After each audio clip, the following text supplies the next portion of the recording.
আপনারা দেখছেন নিউজ তৎকাল 24। শুভ নববর্ষ। বাংলা নতুন বছরের প্রথম দিনে আপনাদের সকলকে জানাই আন্তরিক শুভেচ্ছা ও অভিনন্দন। আমি অপরূপা। নিউজ তৎকাল 24 এর পক্ষ থেকে রইল ভালোবাসা ও শুভকামনা। নতুন বছর সবার জীবনে বয়ে আনুক সুখ, শান্তি, সুস্বাস্থ্য ও সমৃদ্ধি, এই প্রত্যাশা রাখি।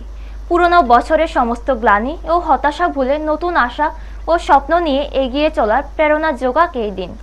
এই বিশেষ মুহূর্তে নিউজ তৎকাল 24 অঙ্গীকার করছি আগামীতেও আপনাদের কাছে নির্ভুল, নিরপেক্ষ ও দ্রুত খবর পৌঁছে দিতে আমরা সবসময় প্রতিশ্রুতিবদ্ধ থাকব। এবার দেখে নেওয়া যাক এখনকার খবরের শিরোনামগুলি। নববর্ষের প্রাককালে সোনামুড়া ক্যাম্পতলী মাছ বাজারে উপচে পড়া ভিড়, টাটকা মাছ কেনায় ব্যস্ত ক্রেতারা। চৈত্র সংক্রান্তিতে চড়ক গাছ ভেঙে দুর্ঘটনা, শান্তির বাজারে আহত একাধিক, একজন আশঙ্কাজনক। আম্বেদকর জন্মজয়ন্তীতে সোনামুড়া ক্যাম্পতলীতে বস্ত্রদান ও সাংস্কৃতিক অনুষ্ঠানের আয়োজন। সরকারি ঘর থেকে বঞ্চিত জনজাতি দম্পতি, প্রশ্নের মুখে উন্নয়নের দাবি। সেচ ব্যবস্থার অভাবে নষ্ট হচ্ছে চাষের সম্ভাবনা, উদ্বিগ্ন কৃষকরা। নন্দীগ্রামে জনসংযোগে শুভেন্দু, ইভিএম হাতে ভোটের আবেদন, একাধিক ইস্যুতে তৃণমূলকে নিশানা। চৈত্র সংক্রান্তিতে ঐতিহ্যবাহী চড়ক পূজা, ভক্তি ও লোক উৎসবের মুখর জনজীবন। অ্যাম্বুলেন্সে তেল নেই, চিকিৎসায় দেরি, তেলিয়ামুড়া হাসপাতালে অবহেলার অভিযোগে চাঞ্চল্য। পশ্চিমবঙ্গের নির্বাচনে মমতার বার্তা, মা বোনদের বুথে এজেন্ট হওয়ার। এখন সংবাদ বিস্তারিত। নতুন বছরের প্রথম প্রভাত আর তার আগমনী বার্তাতে যেন জেগে উঠেছে উৎসবের প্রাণ। বাংলা নববর্ষ মানেই নতুন আশা, নতুন সূচনা আর ঘরে ঘরে আনন্দের আবহ। সেই উৎসবের আমেজে স্পষ্ট সোনামুড়া মহকুমার ক্যাম্পতলী মাছ বাজারে।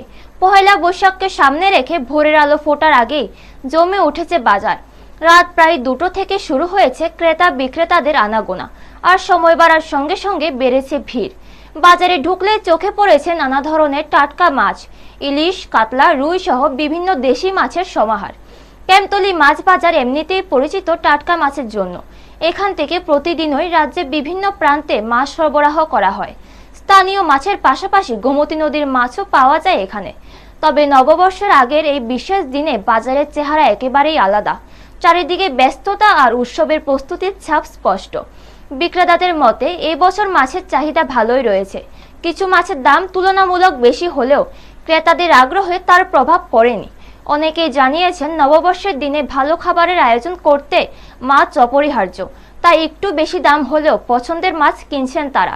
সব মিলিয়ে পহেলা বৈশাখ উপলক্ষে ক্যাম্পতলী মাছ বাজারের এই চিত্র প্রমাণ করে বাঙালির কাছে নববর্ষ শুধু একটি নতুন তারিখ নয়, বরং আনন্দ, ঐতিহ্য আর সুস্বাদু খাবারের এক মিলন উৎসব। ব্যুরো রিপোর্ট, নিউজ তৎকাল 24।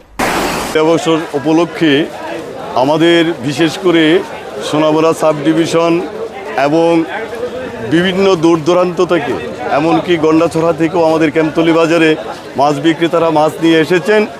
আজকে আমাদের ক্যাম্পতলী বাজারের যে মাছ বিক্রি আমরা করছি মোটামুটি একটা লিমিটেশনেই আছে। আজকে 1432 বাংলার বিদায়ী শেষ দিন। এই দিনে আসছে 1433 বাংলা শুরু হয়ে গেছে। প্রত্যেক বছর চৈত্র মাসের শেষ দিন এখানে ক্যাম্পতলী যে বাজার, পাইকারি মৎস্যের আড়ত, এখানে প্রচুর পরিমাণ মাছ আছে এবং বিভিন্ন কোয়ালিটির মাছ এখানে আয়ে সেই মোতাবেক মাছ বেচা কিনা হয়। উৎসবের উচ্ছ্বাসের মাঝে নেমে এলো আতঙ্কের ছায়া। চৈত্র সংক্রান্তির আনন্দ মুহূর্তে পরিণত হলো দুর্ঘটনায়। শান্তির বাজার মহামণি রোড পাড়া এলাকায় চড়ক পূজার সময় হঠাৎ ভেঙে পড়ে চড়ক গাছ। এতে আহত হন একাধিক ব্যক্তি। ঘটনায় 2 জন গুরুতরভাবে জখম হয়েছেন, যার মধ্যে একজনের অবস্থা আশঙ্কাজনক বলে হাসপাতাল সূত্রে জানা গেছে। স্থানীয়দের মতে প্রতি বছরের মতো এই বছরও চৈত্র সংক্রান্তি উপলক্ষে চড়ক পূজার আয়োজন করা হয়েছিল। গাছ ঘোরানোর সময় প্রচুর মানুষের ভিড় জমে। সেই সময় আচমকাই চড়ক গাছটি ভেঙে পড়ে যায়। হঠাৎ এই ঘটনা চারিদিকে আতঙ্ক ছড়িয়ে পড়ে এবং উৎসবের পরিবেশ মুহূর্তে বিশৃঙ্খল হয়ে ওঠে। দুর্ঘটনায় আহতদের মধ্যে রয়েছেন রাজু সেন, বয়স 40, ও শ্যামল মজুমদার, বয়স 55। স্থানীয় বাসিন্দারাই দ্রুত তাদের উদ্ধার করে জেলা হাসপাতালে নিয়ে যান। চিকিৎসকদের মতে আহতদের মধ্যে একজনের শারীরিক অবস্থা অত্যন্ত সংকটজনক। ঘটনার পর এলাকা জুড়ে চাঞ্চল্য ছড়িয়ে পড়েছে। ব্যুরো রিপোর্ট, নিউজ তৎকাল 24। ইতিহাসের এক মহান ব্যক্তিত্বকে স্মরণ করে মানবিক উদ্যোগের উজ্জ্বল দৃষ্টান্ত এমনও এক আবহে উদযাপিত হল ডক্টর বি.আর. আম্বেদকরের জন্মজয়ন্তী।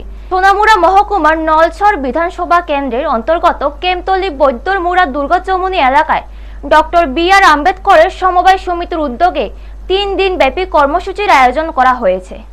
এই কর্মসূচি ছিল বস্ত্রদান শিবির, সাংস্কৃতিক প্রতিযোগিতা ও মেলা। মঙ্গলবার বিকালে আয়োজিত বস্ত্র বিতরণ অনুষ্ঠানের উদ্বোধন করেন রাজ্যের উচ্চশিক্ষা মন্ত্রী কিশোর বর্মন।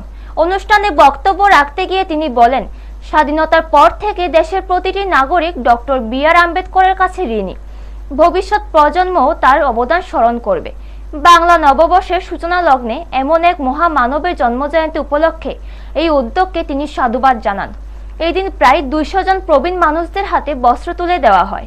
অনুষ্ঠানে উপস্থিত ছিলেন নলছড় পঞ্চায়েত সমিতির চেয়ারম্যান স্বপন কুমার দাস, রুদ্রসাগর উদ্ধাস্তু সমবায় সমিতির সম্পাদক পরমেশ্বর দাস সহ অন্যান্য বিশিষ্ট ব্যক্তিরা। অনুষ্ঠানে সম্পাদক গোষ্ঠ দাস তার বক্তব্যে সমবায় সমিতির গত কয়েক বছরের কর্মকাণ্ড তুলে ধরেন এবং ভবিষ্যৎ পরিকল্পনার কথাও জানান। তিনি বলেন, গত 7 বছর ধরে এই প্রতিযোগিতামূলক সাংস্কৃতিক অনুষ্ঠান ও মেলার আয়োজন করা হচ্ছে, যার মূল উদ্দেশ্য তফসিলি অংশের মানুষের কৃষ্টি ও সংস্কৃতির বিকাশ এবং আর্থ-সামাজিক উন্নয়ন। ব্যুরো রিপোর্ট, নিউজ তৎকাল 24। সাথে এমন একজন মহাপুরুষ যার কাছে আমরা এখানে যারা বসে আছি বর্তমান প্রজন্ম আমরা প্রত্যেকে ঋণী। এর পূর্ববর্তী প্রজন্ম দেশ স্বাধীন হওয়ার পর যার কাছে ঋণী ছিল এবং আগামী প্রজন্ম যার কাছে ঋণী থাকবে এবং ভারতবর্ষ যতদিন থাকবে ভারতবর্ষের প্রত্যেকটা নাগরিক যখন জন্মগ্রহণ করবে যার কাছে চিরজীবন ঋণী হয়ে থাকবেন উনি আর কেউ না, ডক্টর বি.আর. আম্বেদকর। এমন একজন মহাপুরুষের জন্ম জয়ন্তীকে কেন্দ্র করে চৈত্র সংক্রান্তি, পয়লা বৈশাখ এবং তার পরবর্তীতে আরো একদিন 3 দিন ব্যাপী যে উৎসব, সত্যি সত্যি এটা একটা অন্য মাত্রা গ্রহণ করে এবং আমি মনে করি এই গ্রামের এবং আশেপাশের গ্রাম থেকে যারা এই উৎসবে অংশগ্রহণ করেন নতুন বছরের শুরুতে ভালো কিছু করার সাথে সাথে ভালো কোনো একজন ব্যক্তিত্বকে যার সব কিছু পজিটিভ, কোনো কিছু তার মধ্যে নেগেটিভ নেই। উন্নয়নের জোরালো স্লোগান চারিদিকে শোনা যায়, কিন্তু সেই স্লোগানের বাস্তব প্রতিফলন সব মানুষের জীবনে সমানভাবে পৌঁছায় না। এমনই এক চিত্র ধরা পড়েছে চরিলাম ব্লকের সুতারমুড়া ভিলেজে। এই গ্রামের 2 নম্বর ওয়ার্ডে বসবাসকারী দরিদ্র জনজাতি দম্পতি নারায়ণ দেববর্মা ও চিকনমালা দেববর্মা আজও সরকারি অবসর সুবিধা থেকে বঞ্চিত। বহু বছর ধরে তারা একটি ভাঙাচোরা কাঁচা ঘরে জীবন কাটাচ্ছেন। ঘরের ছাউনি চুয়ে জল পড়ে, বর্ষাকালে ঘরে জল ঢুকে পড়ে। প্রতিটি দিন যেন অনিশ্চয়তা আর দুর্ভোগে ভরা। স্থানীয়দের মতে দম্পতির কাছে অন্তর্দয় রেশন কার্ড থাকা সত্ত্বেও এখনো পর্যন্ত তাদের জন্য কোনো সরকারি ঘরের বরাদ্দ মেলেনি। বারবার প্রশাসনের দৃষ্টি আকর্ষণের চেষ্টা করা হলেও কার্যকর কোনো পদক্ষেপ দেখা যায়নি। এই ঘটনাকে কেন্দ্র করে এলাকায় প্রশ্ন উঠতে শুরু করেছে, সরকারি প্রকল্পে প্রকৃত সুবিধাভোগীরা কেন এখনো বঞ্চিত? উন্নয়নের যে প্রতিশ্রুতি দেওয়া হয় তা কি আদৌ প্রান্তিক মানুষের দোরগোড়ায় পৌঁছাচ্ছে? এলাকাবাসীর দাবি, দ্রুত এই দম্পতির জন্য একটি পাকা বাড়ির ব্যবস্থা করা হোক এবং পুরো বিষয়টি গুরুত্ব সহকারে খতিয়ে দেখুক প্রশাসন। তাদের মতে উন্নয়নের আসল লক্ষ্য হওয়া উচিত সমাজের সবচেয়ে পিছিয়ে পড়া মানুষের জীবনমান উন্নত করা, যা এখনো অনেক ক্ষেত্রে বাস্তবায়িত হয়নি। ব্যুরো রিপোর্ট, নিউজ তৎকাল 24। ঘর পাইছেন না? না দিছেন আপনার ঘর? না পাইছে না। রেশন কার্ডটা কি তা? অন্তর্দয়। নাম কি আপনার? নারায়ণ দেববর্মা। আপনার নাম? চিকনমালা দেববর্মা। তুই ঘরটা কি জল পরে বৃষ্টি আইলে? হ্যাঁ পরে। এটা তো যে কোনো সময় ভেঙে যাবো, কেমন অবস্থা হয়েছে? এই জায়গাটার নাম কি তা? গগন সদাপাড়া। মাটি আছে, পরিশ্রম আছে, শুধু নেই জলের ছোঁয়া। আর সেই অভাবে চাষের আশা আজ ধুলোয় মিশে যাচ্ছে সিপাহীজলা জেলার চরিলাম ব্লকের রামনগর ভিলেজে। গ্রামের শত শত কানি ধানি জমি বর্তমানে পরিত্যক্ত অবস্থায় রয়েছে। প্রধান কারণ একটাই, জলের অভাব। এলাকাবাসীর অভিযোগ, সেচের কোনো স্থায়ী ব্যবস্থা না থাকায় বছরের পর বছর এই জমিগুলো চাষের বাইরে থেকে যাচ্ছে। ফলে কৃষকদের বড় ধরনের আর্থিক ক্ষতির মুখে পড়তে হচ্ছে। স্থানীয়দের মতে যদি সরকারিভাবে সেচের উপযুক্ত ব্যবস্থা করা যেত তাহলে এই জমিগুলোতে সহজেই বছরে 2 থেকে 3 ফসল চাষ সম্ভব হতো। এতে যেমন কৃষকদের আয় বাড়ত, তেমনি এলাকার সামগ্রিক অর্থনৈতিক অবস্থারও উন্নতি ঘটত। এলাকাবাসীরা আরও জানান, বিষয়টি নিয়ে একাধিকবার প্রশাসনের কাছে আবেদন করা হলেও এখনো পর্যন্ত কোনো কার্যকর পদক্ষেপ নেওয়া হয়নি। ফলে ক্ষোভ বাড়ছে সাধারণ মানুষের মধ্যে। তাদের দাবি দ্রুত সেচ ব্যবস্থার উন্নয়ন করে এই পরিত্যক্ত জমিগুলিকে আবার চাষের আওতায় আনা হোক, কারণ সামান্য উদ্যোগেই এই জমিগুলি আবার সবুজে ভরে উঠতে পারে, এমনটাই মনে করছে রামনগরের মানুষ। ব্যুরো রিপোর্ট, নিউজ তৎকাল 24। এই জমিটি জল নাই, জলের লেগে করতে পারেন না? না এমনি কয় ফসল হয়? এমনি এক ফসল হয়। ওই বৃষ্টি হলে আর না হলে এমনি খিল ফেরা থাকে সারা বছর। পশ্চিমবঙ্গের নন্দীগ্রামের মাটি যেন ফের রাজনীতির উত্তাপে সরগরম। ভোটের আগে মাঠে নেমে শেষ মুহূর্তের লড়াইয়ে জোর দিচ্ছেন প্রার্থীরা। আর তার মধ্যে জনসংযোগে ব্যস্ত বিজেপি প্রার্থী শুভেন্দু অধিকারী। নন্দীগ্রাম কেন্দামারির বিভিন্ন এলাকায় দিনভর জনসংযোগ করেন শুভেন্দু অধিকারী। এলাকায় এলাকায় ঘুরে মানুষের সঙ্গে কথা বলেন, বিভিন্ন মন্দিরে পূজা দেন এবং হাতে ইভিএম মেশিনের প্রতিরূপ নিয়ে ভোটারদের কাছে গিয়ে তাকে ভোট দেওয়ার আবেদন জানান। সাধারণ মানুষের সঙ্গে সরাসরি যোগাযোগের মাধ্যমে নিজের পক্ষে সমর্থন জোরদার করার চেষ্টা করেন তিনি। জনসংযোগ শেষে সাংবাদিকদের মুখোমুখি হয়ে একাধিক গুরুত্বপূর্ণ ইস্যুতে প্রতিক্রিয়া দেন শুভেন্দু। প্রথমেই কয়লা পাচার মামলায় আইপ্যাক কর্তার গ্রেফতারি প্রসঙ্গে তিনি বলেন, দিল্লি থেকে এই গ্রেফতারি প্রমাণ করেছে যে দুর্নীতির সঙ্গে যুক্তদের বিরুদ্ধে কেন্দ্রীয় সংস্থাগুলি কড়া পদক্ষেপ নিচ্ছে। তার দাবি, এই ধরনের ঘটনা রাজ্যের শাসক দলের সঙ্গে পরোক্ষ যোগের ইঙ্গিত দেয়। দ্বিতীয়ত, প্রধানমন্ত্রী নরেন্দ্র মোদী ও স্বরাষ্ট্রমন্ত্রী অমিত শাহের প্রচারের মাঝেই কংগ্রেস নেতা রাহুল গান্ধীর সভা প্রসঙ্গে শুভেন্দু কটাক্ষ করেন। রায়গঞ্জে সবার আগে ইন্ডিয়া জোটের সঙ্গীর হেলিপ্যাড ভাঙচুরের অভিযোগ তুলে তিনি তৃণমূল কংগ্রেসের বিরুদ্ধে গণতন্ত্র বিরোধী আচরণের অভিযোগ করেন। তৃতীয়ত, বরানগর ও ভবানীপুরের রাজনৈতিক সংঘর্ষের ঘটনাকে কেন্দ্র করে তিনি বলেন, বিজেপি কর্মীদের উপর হামলা এবং দলের পোস্টার ব্যানার ছেঁড়া গণতান্ত্রিক পরিবেশের পরিপন্থী।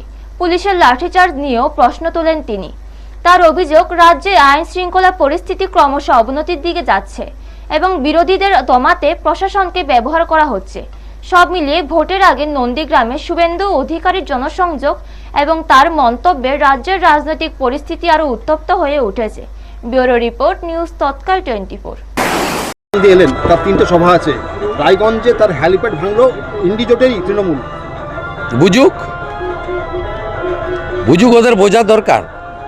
পশ্চিমবঙ্গে যে গণতন্ত্র বিপন্ন, সংবিধান যে বিপন্ন, এখানে বিরোধীদের কোনো জায়গা নেই। আজকেই এখানে আমাদের আইএসএফের লোকেদের সঙ্গে গণ্ডগোল করেছে। আমরা আইএসএফের নীতির বিরোধী, কিন্তু কোনো বিরোধিতা করা চলবে না। যে গ্রামটা থেকে এলাম 2021-এ ভোটের পরে 45টা বাড়ি ভেঙেছে। এই গুন্ডামি বন্ধ হওয়া দরকার, গণতন্ত্র প্রতিষ্ঠিত হওয়া দরকার। বহুদলীয় গণতান্ত্রিক ব্যবস্থা, সব দল লড়বে, সব দল প্রচার করবে, মানুষ একটা গ্রহণ করবে, অন্যটা বর্জন করবে। কেন বাইরে থেকে কেন্দ্রীয় বাহিনী আনতে হবে, সিআরপি আনতে হবে, কেন এত কিছু করতে হবে? অন্য রাজ্যে তো হয় না। পুরনো বছরকে বিদায় জানিয়ে নতুনকে বরণের প্রাক্কালে ভক্তি, ত্যাগ আর লোক ঐতিহ্যের এক অনন্য মেলবন্ধন। এই আবহে চৈত্র সংক্রান্তিতে অনুষ্ঠিত হলো চড়ক পূজা। 1 মাস ব্যাপী কঠোর ব্রত পালনের পর সন্ন্যাসীরা এই দিনে শিবের আরাধনায় বিভিন্ন আচার পালন করেন।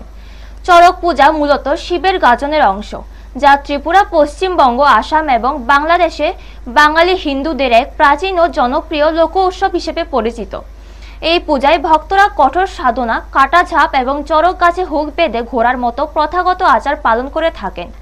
তাদের বিশ্বাস, এর মাধ্যমে গত বছরের সব দুঃখ, কষ্ট ও পাপ দূর হয়ে নতুন বছরের সুখ, শান্তি ও সমৃদ্ধি আসে। এদিন যথাযথ আচার অনুষ্ঠানের মধ্য দিয়ে চড়ক পূজা পালিত হয়। পূজাকে ঘিরে এলাকায় বসে জমজমাট মেলা। দূর দূরান্ত থেকে বহু মানুষ ভিড় জমান এই ঐতিহ্যবাহী আচার প্রত্যক্ষ করতে। সব মিলিয়ে ধর্মীয় বিশ্বাস, লোকসংস্কৃতি এবং উৎসবের আমেজে মুখর হয়ে ওঠে পুরো এলাকা, যা নতুন বছরের আগমনী বার্তাকেই আরো আনন্দমুখর করে তোলে। ব্যুরো রিপোর্ট, নিউজ তৎকাল 24। চড়ক পূজা চৈত্র মাসে হয়, দশের কাজে দশের জন্য সবার ইয়ে করে মঙ্গল কামনা, এতে আমরা এটা পূজা করি, সবাই এক মাস নিরামিষ খাইয়া তারপরে এটারে কাজ করে হয়।